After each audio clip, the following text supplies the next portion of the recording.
Barcelona fans के लिए एक बहुत ही इमोशनल मोमेंट है। क्योंकि बुस्केट्स ने अपनी रिटायरमेंट और बार्सिलोना को छोड़ने का ऐलान कर दिया। और मतलब ये इमोशनल इसलिए है क्योंकि जब से हम फुटबॉल देख रहे हैं, बार्सिलोना को फॉलो कर रहे हैं, तो बुस्केट्स का एक बहुत ही इम्पोर्टेंट रोल रहा है। और आइडियली तो मुझे जो ये वीडियो बनानी चाहिए वो जो आज मिलान डर्बी हुई है चैंपियंस लीग में, उसके बारे में बनानी चाहिए थी। लेकिन कुछ प्लेयर्स कुछ इस तरह से होते हैं, उनकी कंट्रीब्यूशन इतनी बड़ी हो जाती है कि वो कुछ मैचेस से बहुत ज़्यादा बढ़कर होती हैं। तो इसलिए मैंने सोचा कि यार मिलान डर्बी को फिर कभी देखेंगे, बाद में बात हो जाएगी उसके बारे में। लेकिन बुस्केट्स जो है वो एटलीस्ट एक वीडियो तो डिज़र्व करता है। तो अगर बुस्केट्स के बारे में बात करें तो वो अपनी पोजीशन का बेस्ट प्लेयर एवर रहा है। मैं जानता हूं कि बहुत सारे लोग इस चीज़ से एग्री नहीं करेंगे जब मैं ये कहूँगा कि he is the best CDM the world has ever seen. तो शायद लोग इस चीज़ को नहीं मानेंगे। कुछ लोगों के अपने अपने ओपिनियंस होते हैं, कुछ लोगों को कैसेमेरियो टाइप का सीडीएम पसंद आता है।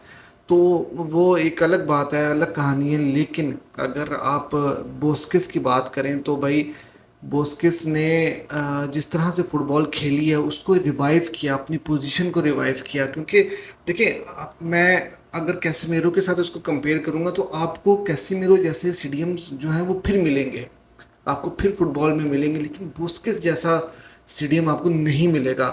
क्योंकि बुस्केट्स की अगर आप देखें फिजिकली वो इतने ज़्यादा स्ट्रॉन्ग नहीं है। और आप ये देखेंगे बुस्केट्स जो हैं वो भागते इतने ज़्यादा नहीं है, ठीक है। लेकिन बुस्केट्स इंटेलिजेंट बहुत ज़्यादा है। और कैसेमीरो के खुद भी उन्होंने ये कहा है कि आई मीन इस पोजीशन पे अगर मुझसे बेहतर कोई है तो वो बुस्केट्स ही हैं। 700 प्लस गेम्स जो हैं वो ऑलमोस्ट खेल चुके हैं, मल्टीपल टाइटल्स जीत चुके हैं बार्सिलोना के साथ। और उसके बाद उन्होंने चैंपियंस लीग भी जीती हैं, वर्ल्ड कप भी जीता है। तो ये सब चीज़ें नहीं भूलने वाली। और मेरे ख्याल में बहुत ज़्यादा अंडररेटेड है।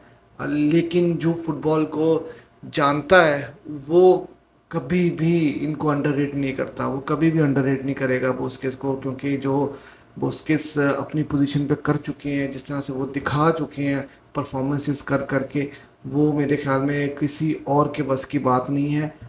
इस तरह की फिज़ीक लेके और इस तरह से आई मीन जिनकी इनकी पेस भी नहीं, लेकिन उसके बावजूद आप देखें कि वो कितना कंसिस्टेंटली 15 साल से सर्व किया उन्होंने बार्सिलोना को। और भाई एक बहुत इम्पॉर्टेंट रोल प्ले किया बार्सिलोना की हिस्ट्री में अगर आप कहें तो।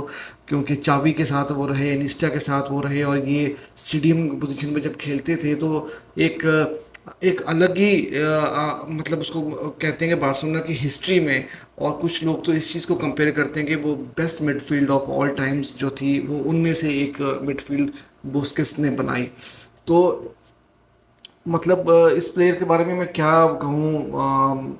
पेप गार्डियोला ने इनको देखा, पेप गार्डियोला को मेरे ख्याल से सल्यूट करना चाहिए कि उनकी उनकी जो नज़र थी और जिस तरह से उनके टैलेंट हंट उन्होंने किया। क्योंकि जैसे मैंने आपको बताया कि कैसेमीरो टाइप के प्लेयर्स, जैसे अभी बार्सिलोना को लिंकअप किया जा रहा है सुफियान अम्बरात के साथ, कि वो भी इसी तरह काफ़ी फिजिकल हैं, बहुत भागते हैं, बॉक्स टू बॉक्स टाइप के प्लेयर हैं, मतलब फिजिकल बहुत ज़्यादा हैं, ठीक है। और लड़ने मरने वाले प्लेयर हैं। लेकिन बुस्केट्स इंटेलिजेंट थे, वो उन्होंने मतलब फुटबॉल को खड़े होकर खेलना बताया कि भाई फुटबॉल सिर्फ भागना ही नहीं होता। क्योंकि अगर रिकलमी की भी आप बात करें, रिकलमी जो अर्जेंटीना के लेजेंड हैं, उन्होंने भी ये बात की थी कि बुस्केट्स अपनी पोजीशन पे सबसे ज़्यादा बेहतर अंडरस्टैंडिंग रखते हैं, किस तरह से उन्होंने गेम चलानी है, किस तरह से खेलना है, वो चीज़ वो रखते हैं। फिजिकली इतने स्ट्रांग नहीं, जैसे मैंने आपको बताया, पेस नहीं थी उनकी, लेकिन एजिलिटी, इंटेलिजेंस, पासिस। और बुस्केट्स ने बताया कि डिफेंसिव मिडफील्ड सिर्फ ये नहीं होती कि आपने अटैक को रोकना है। बुस्केट्स ने ये बताया कि आपने जब अटैक बनाना है तो तब क्या करना चाहिए। क्योंकि बुस्केट्स का एक बहुत इंपॉर्टेंट रोल रहा है कि जब वो बार्सिलोना से खेलते रहे हैं, तो जब बार्सिलोना अटैक करने जाती थी दूसरी टीम को, तो इनका एक बहुत इंपॉर्टेंट प्ले होता था, जो ये यहाँ से स्टार्ट, इनका अटैक ही बुस्केट्स से स्टार्ट होता था। तो ये एक बहुत बड़ी बात थी।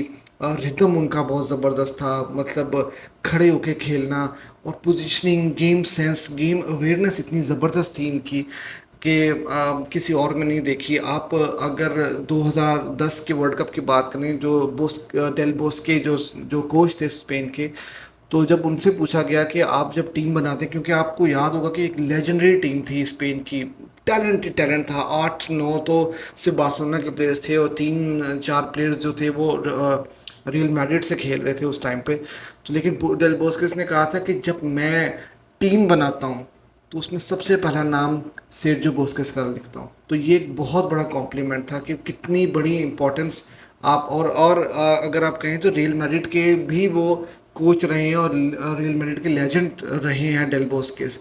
तो वो क्योंकि फुटबॉल समझते हैं, पेप गुर्डियोला फुटबॉल समझते हैं, ठीक है। और आप ये देखें कि लुइस एनरिके के अंडर ये खेले और किस तरह की परफॉर्मेंसेस दी।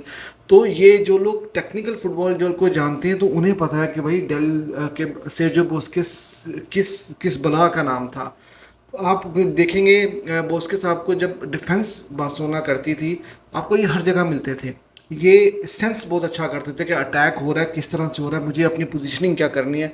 ये बहुत बड़ी बात थी। और उसके बाद बॉडी फेंटिंग, बॉल को कैरी किस तरह से करना है, बॉल को किस तरह से, और जो इनके बारे में एक बात ये कही जाती है कि ये फाउल विन करना जानते हैं। किस तरह से फाउल जो है वो जीते जाते हैं, ये बड़े आराम से हल्का सा टच होंगे गिर जाएंगे।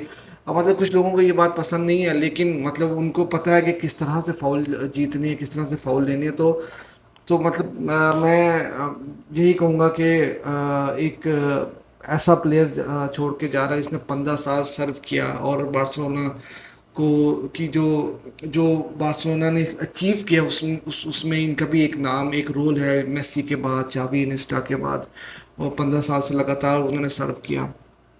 तो मैं इनको विश करूँगा कि बेस्ट ऑफ लक। मेरे ख्याल में ये सऊदी लीग को ज्वाइन करेंगे, और इतना बड़ा नाम, इतना बड़ा प्लेयर, और सिंगल पिवट में अगर आप देखें तो ये कहीं ना कहीं थोड़ा सा क्योंकि एज होगी ज़्यादा, तो अभी पिछले 1-2 साल से इनकी परफॉर्मेंस वैसी नहीं रही। लेकिन अगर डबल पिवट में अगर आप इनको आज भी अगर आप इनको खिलाते हैं फ्रैंकी डी योंग के साथ, तो इनकी परफॉर्मेंस देखने वाली होती है। पूरी गेम को कंट्रोल करते हैं ये वहाँ पर मिडफील्ड में खड़े होके। तो मैं यही कहूँगा कि best of luck, best wishes to बोस्केस, and thanks for the memories. और मैं होप करूँगा कि ये फ्यूचर में भी हमें जहाँ पे भी खेलें फुटबॉल, हमें एंटरटेन करते रहें।